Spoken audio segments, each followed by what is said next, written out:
Mr. Willie Gonzales, we want to hear your version of the incident from nagsimula hanggang natapos. Patay man po ang buong pamilya ko. Hindi So, po kung idamay pamilya mo sa kasinungalingan mo, Hindi po ako idamay mo pa yung pamilya mo. Hindi po kasi ako nagsisinungaling, Your Honor. Pamilya mo, idadamay mo kung magsinungaling ka. Sigurado ka, susugurin mo siya, ha? Gumalaw po ako ng ganun eh. Nagano po ako sa... So, sinabi mo ngayon, na susugurin mo sana siya. kasi binatukan niyo Binatukan ka nga eh. reaction ko po talaga yun na pag bumaba ako ng bike, anin ko siya Oh, may baril po. Kaya hindi na po ako na Matras ka? matras po ako. Baril po yun, wala akong patama doon. Yes, Your Honor. Galing po ako ng trabaho. Almost 2 years na po akong bumabagtas doon sa Espanya, pauwi sa bahay ko po. Baga approaching po ng UDMC o Welcome Rotonda, yung bike lane po, minsan natatapakan po ng 2 gulong sa right side ng mga kotse. Dahil pag ganun po kami ng E. Rodriguez eh. Pumreno po yung nasa harap ko, pumreno din po ako. Maya-maya gumalabog po yung kotse ko. Pagkalabog po ng kotse ko, tinignan ko sa salamin kung ano yung nakabangga sa akin. Hinandbrake ko, binuksan ko yung kotse ko po, bumaba ako. Pagtayo ko sa kotse ko, Your Honor, nakita ko, bisikleta. Sabi niya, minuran niya ho ako ng PI eh. Sabi niya, PI, gago ka. Bigla ka pupreno, kung hindi ka ba naman huminto ng bigla, hindi kita mababangga. Dali, ha? Nagsabi ka daw sa kanya ng putang ina? Wala po akong sinabi. Ha? Wala po, Your Honor. Wala ba? Kung mayroon man pong bumangga sa kotse ni Ginong Gonzales, malamang po hindi ako yun.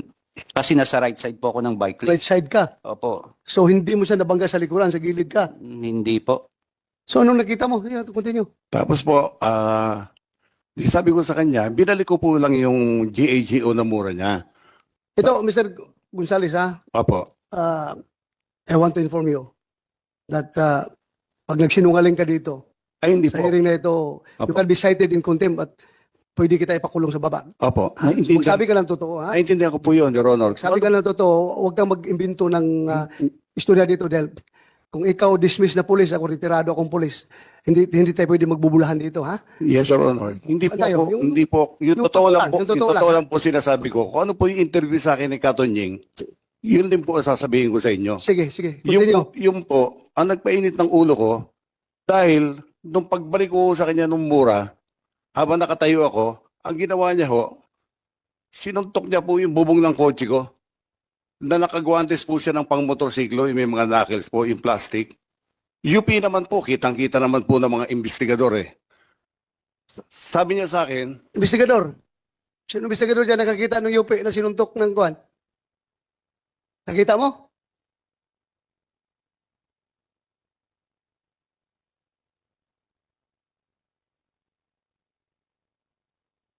May dent. Saan banda? Take your name and ano. Nagano ka na ba? Nag-swear ka na? Okay. Paano nga? Police Staff Sergeant Peralta po, Your Sige. Honor. Speed investigador ka ng Traffic po. traffic.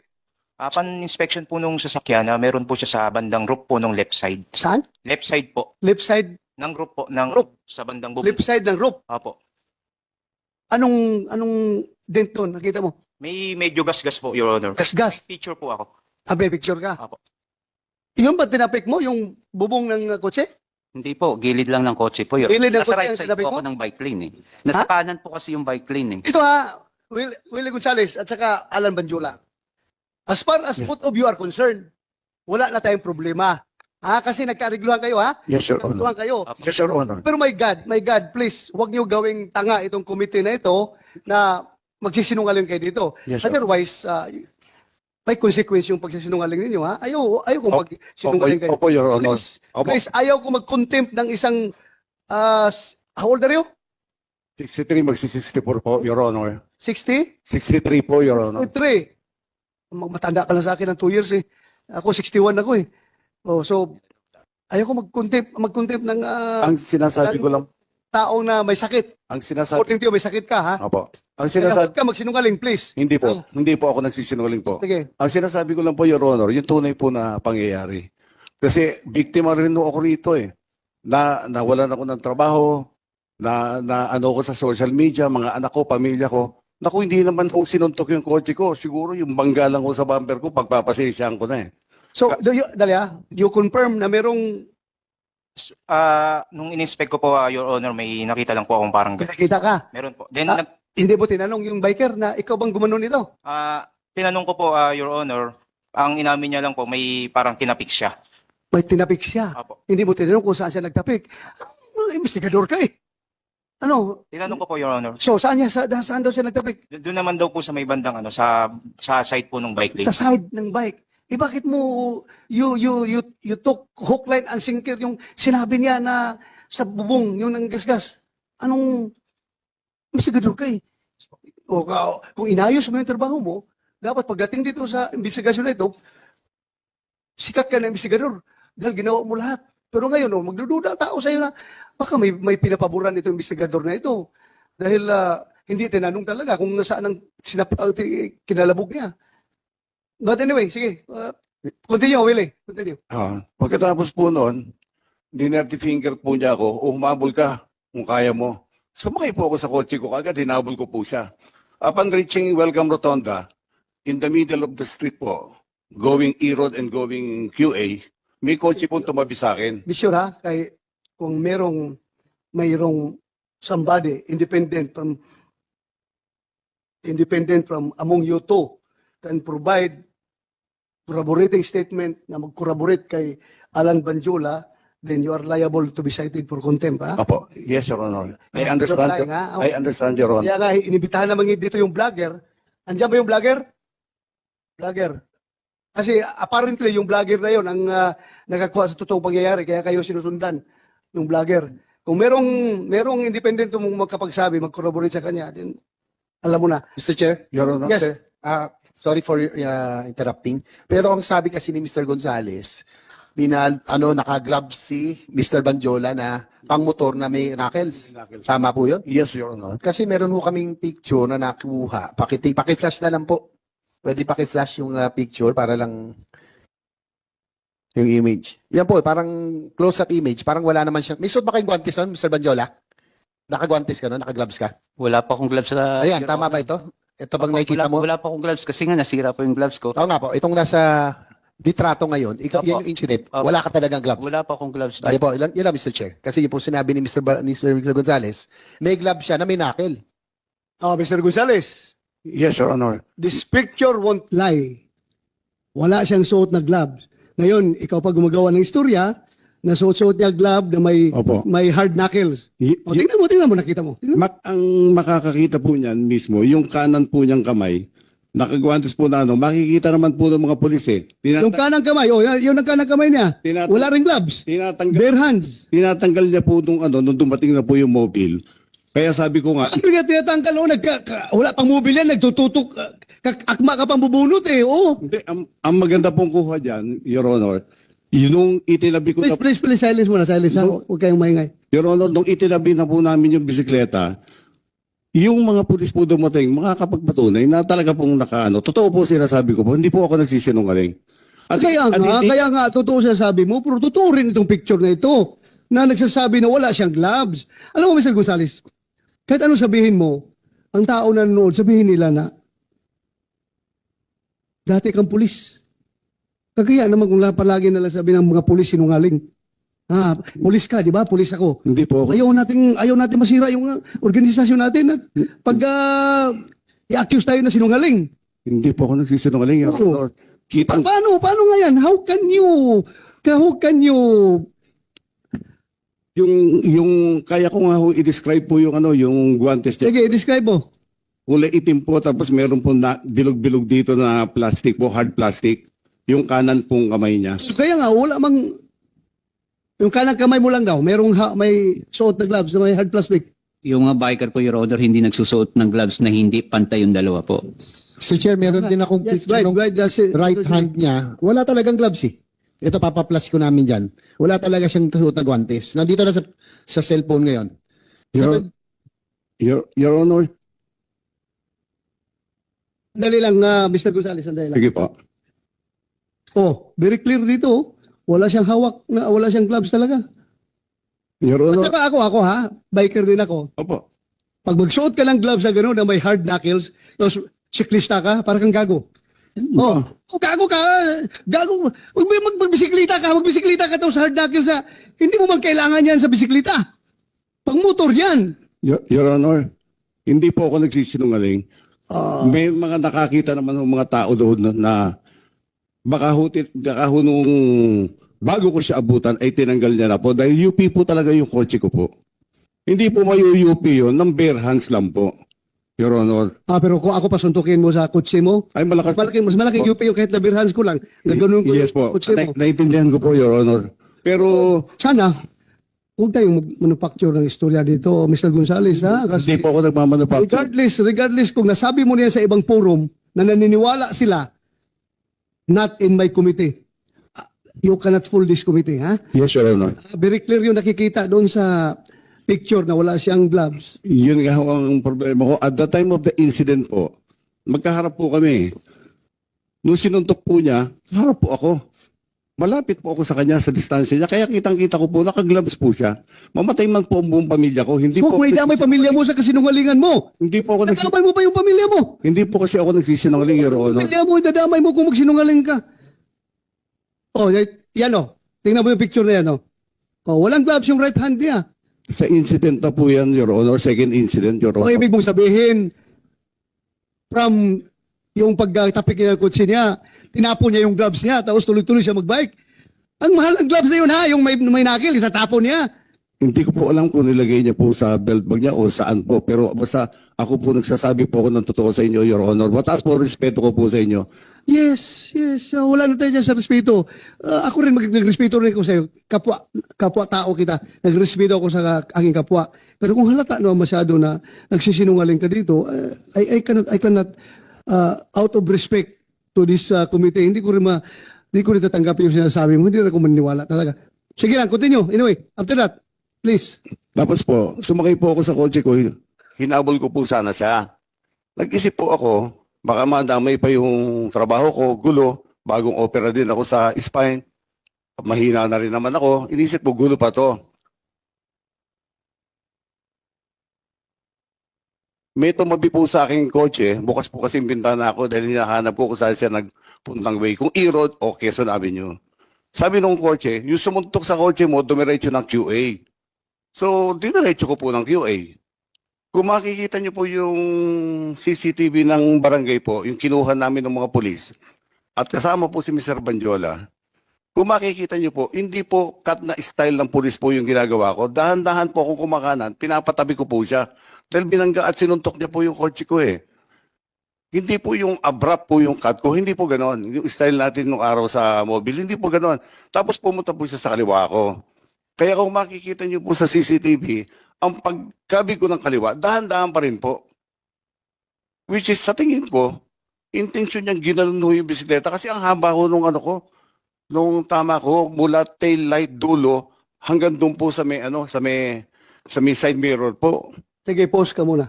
Mr. Bajula, Alan, Honor, intention mo talaga na gasgasin yung kotse niya? actually, Your Honor, kung makikita nyo sa CCTV, papasok na po ako ng bike lane nun. So pagpasok ko po ng bike lane, pumasok po si Ginoong Willie Gonzales, pag-cut niya po ng ganyan, syempre, pabuelo na po, pababa po hanggang ditwasan yun. So hindi ko na po maiwasan sumalpok dun sa kotse niya. Kaya nagasgasan ko po yung kotse niya. Ipa-play nga natin. Please, i-play the video. Senator JB, please take over. Sandali. Secretariat, please play the video. Ito pong video para...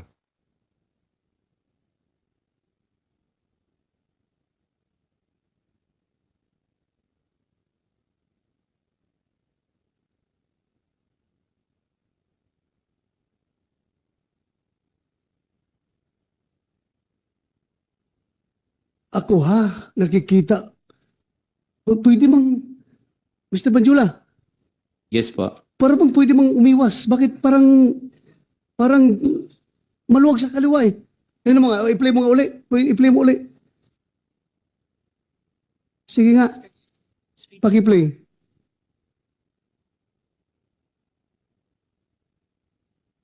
Sige.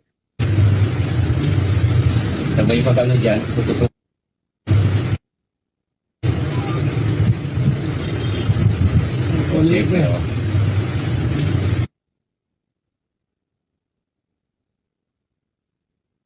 Ewan ko how to evaluate that. Senator Jimmy, paano mo evaluate yung Alan. video na yan? Alan, Yes po.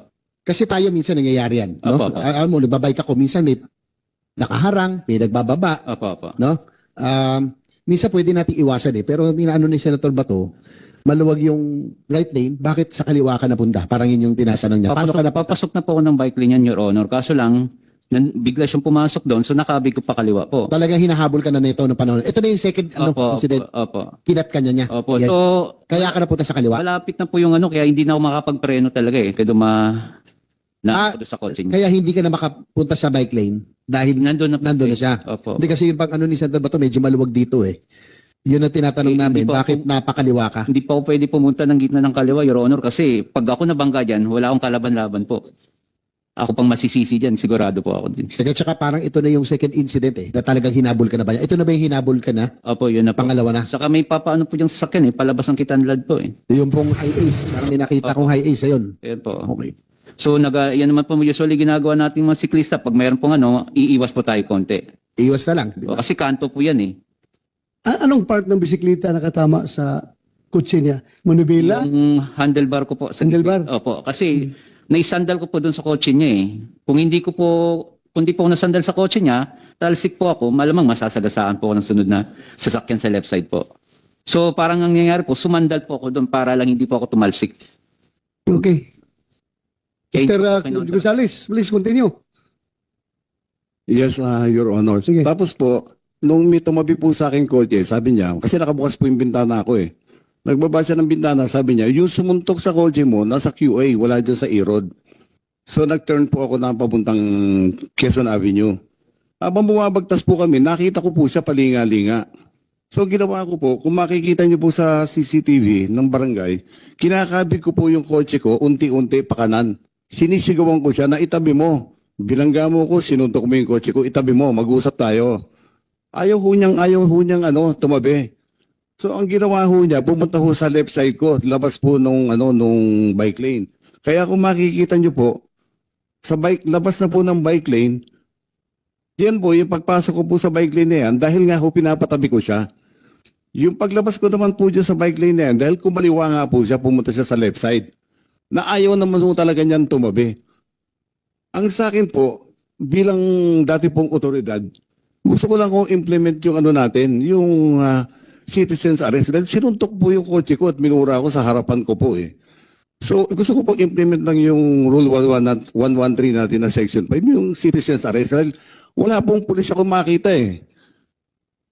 Pero kung may pulis po ako nakita, tatawagin ko po, pauhuli ko po siya. Ngayon, wala naman ako rason para magalit ng husto at habulin siya kung hindi ho totoo na sinuntok niya ho yung kotse ko. Wala ho ako rason para Ang maganda po nito, nanawagan po ako rin sa kumukuha ng video. Bakit alam niya beforehand na may mangyayari sa amin ni Mr. Banjola dahil as if may nakita siya o na-capture siya na insidente ng panununtok. At yung kotse naman po na tumabi sa akin sa Welcome Rotonda at nagsabing yung sumuntok ng kotse mo nasa Quezon Avenue, iniimbitahan ko rin po sana to shed light para malaman po natin yung buong katotohanan. Kilala mo yun? Hindi po, yun nga po So binalikan po namin ng pulis galas. Dala po namin yung mobile ng galas, kasama po si Mr. Banjola, inisa-isa namin lahat yung CCTV para makita po kung paano ako nabangga sa likod at paano po kumantong sa pagsuntok sa kotse ko para buong-buo po yung video sana. So ituloy natin doon. Yung pinatabi mo siya, tapos nagas-gas yung kotse mo. Opo. Sige nga, continue. Humingi po ako ng kapatawaran sa inyong lahat na hindi po ako nakapagpigil na mabatukan siya. Kasi nga ang haba ho nung habulan namin At masakit po kasi sa loob ko yung suntukin yung kotse ko at dirty finger ako sa mukha. Yung bangga po niya sa bumper, initial na bangga niya, pwede ko pa patawarin Your Honor. Pero yung sinuntok sa harapan ko at dirty finger ako, parang nag-isip nga ho ako, nag-second thought ako na actually mag-i-erode na ho sana ako Kung walang tumabi sa akin na kotse at nagsumigaw na yung sumuntok ng kotse mo, tumiretso ng QA. Meaning, Tuloy ka muna doon sa after that incident, hanggang sa pagkasamo ng baril. Opo. Pagbaba ko po, Sabi ko, ba't ayaw mo tumabi? Kanina pa kita hinahabol. Sabi niya, bakit? Ano ba ang problema? Sabi niya ho. Yung mata niya nanlilisik. Siyempre, mahina na ho ako, matanda na ho ako eh. Dumidepensa po ako, maatras ako. Pero inamin ko na po, umingi po ako ng tawa dahil nabatukan ko po siya. O, ikaw una ng batok. Opo. Oh, Inaamin batok ka. ko po yun. Siguro dala po na silakbo ng damdamin ko sa pagkakasuntok niya po sa kotse ko, Your Honor. Yun lang So, po. nung pinatukan ka, nalilisik na yung mata mo na atakihin mo siya? Hindi po, Your Honor. Actually, normal reaction lang po sa atin yung pag binatukan tayo, magre-react po tayo. Kahit sinong tao po. Anong reaction mo? Susugurin ko sana siya. Susugurin mo siya? Opo. Kasi reaction ko, Sigurado ka, susugurin mo siya, ha? gumalaw po ako nang ganun eh. Nagano po ako sa, So, sinabi mo ngayon, na susugurin mo sana siya. kasi binatukan niya po. Binatukan ka nga eh. Oh, reaction ko po talaga yun na pag bumaba ako ng bike, anin ko siya Oh, may baril po. Kaya hindi na po ako na matas ka. matras po ako. Baril po yun, wala akong patama doon. Tuloy ko lang. Ikaw, bakit ka nag-decide na kumasa ng baril? Bumunot at kumasa ng baril? Ang intention ko po noon, bumunot ako at nagkasa ng baril dahil pasugod po siya sa akin kahit i-review po natin yung inamin naman niya, susugod siya. Dinipensa ko lang po yung sarili ko at 45 degrees lang po. Alam niyo naman po yun, naka 45 degrees lang po tayo dahil pag gusto lang natin i-disable yung tao, if ever susunggaban niya ako. But still, kahit hindi mo tinutok, gantuting pa rin Opo, yun. mali po. Kasalanan. Pulis ka, di ba? Opo. Once may hawak ka ng baril, tinutok mo o hindi, sa harapan ng tao, Yes, Your still Honor. gantuting yun. Yes, Your Honor. Humingi po ako ng... Revised Penal Code violation yun. Yes, Your Honor. Humingi po ako ng tawad sa parte pong yung pambabato ko at yung pagbunot ko at yung pagkasa ko. Humingi po ako ng tawad sa lahat. Hindi lang po sa kanya o sa lahat po sa inyo. Kasalanan ko po yun, nabigla po ako eh. Kasi ang isip ko po noon, idepensa ko yung sarili ko dahil hindi naman ako ganun kalakas eh. Galing ako sa spine operation eh.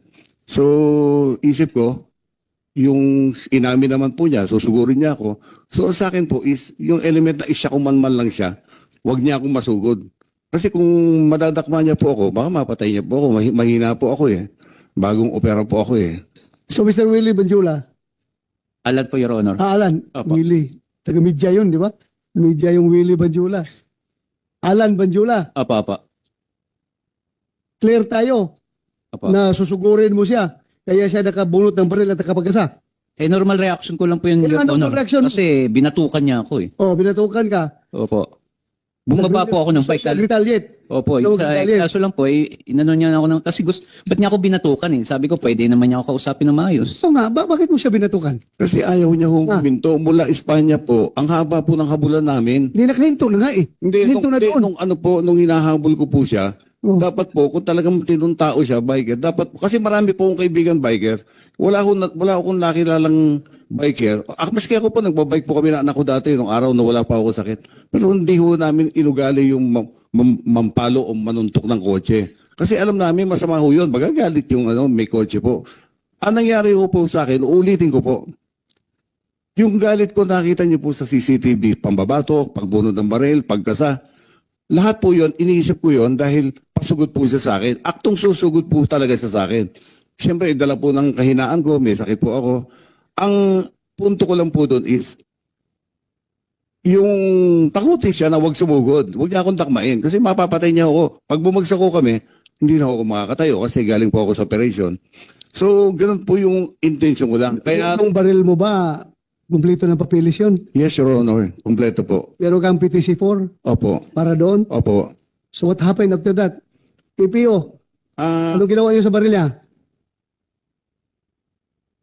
Sir Ali, yung ginamit po na baril was confiscated by QCPD, sir. Immediately, sir, yung nung nakita natin yung incident. Sandali ha?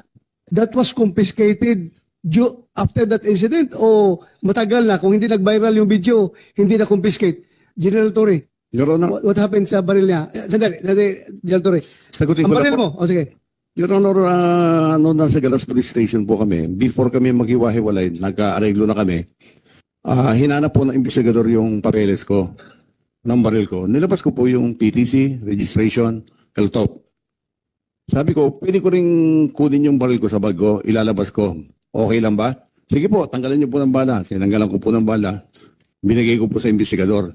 Sabi ng investigador, Gonzales, pwede bang i-turn in mo ito sa amin? dahil sa insidente. Sabi ko, bilang dating pulis, alam ko naman kung walang file case at kumpleto ang papers ng baril ko, siguro di na kailangan i-turn in. Not unless may magpa-file ng kaso sa akin. However, sabi po nung investigator ko, kasi sabi ni CO, tayo po mga PNCO, pag sinabi ng CO, sumusunod po tayo kagad. Kaya ang sagot ko po, sinabi ba ng CO ninyo? Oo, sargento, sabi niya. O sige, iwan ko na. Resibuhan niyo, turn in ko. Ganun po ako kadaling nag-turn in po ng baril ko po. Okay. So, kinuha pala, kinumpiskate talaga pala ang baril mo. Yes. Doon sa Galas Station. Yes, Your Honor. Kinuha, kinumpiskate Opo. after that incident. Yes, Your Honor. Okay. General Lucas, afterwards, ano nangyari na?